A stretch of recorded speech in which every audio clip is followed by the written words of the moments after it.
Itong Omni News Filipino, ako si Teresa Barrera. Tuloy ang paglaki ng wildfire sa timog na bahagi ng Jasper National Park. Ibinahagi ng isang grupo ng mga Pilipino ang naging karanasan nila na lisanin ang kanilang mga bahay sa lugar. This is the first time na na-evacuate kami. Before, nagkakaroon naman ng wildfire around Jasper, pero hindi siya ganun kalala na we have to evacuate. So, I never expected na mangyayari sa amin to.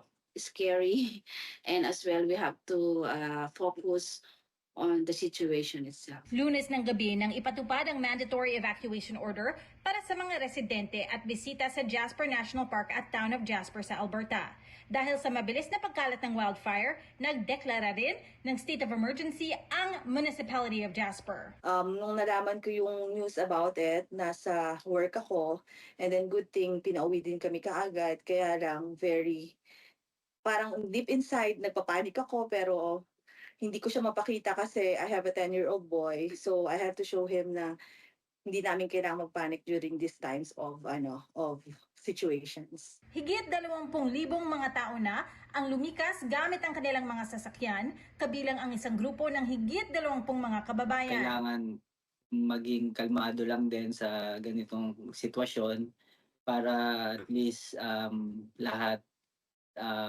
kung ano man yung mga bagay na kailangang bitbitin, especially yung mga important documents.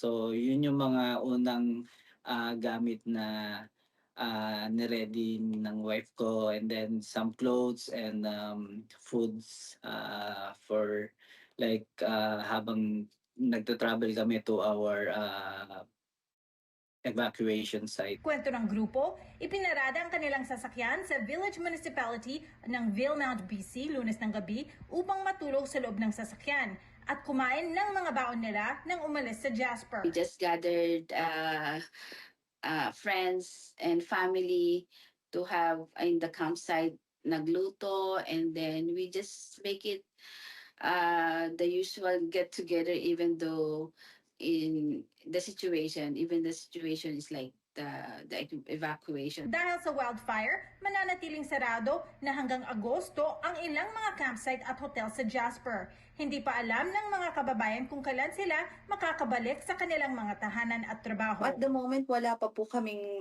balita kung kailan po kami babalik sa work. Talagang naghihintay lang kami ng kahit anong news, always checking the Facebook page of Municipality of Jasper.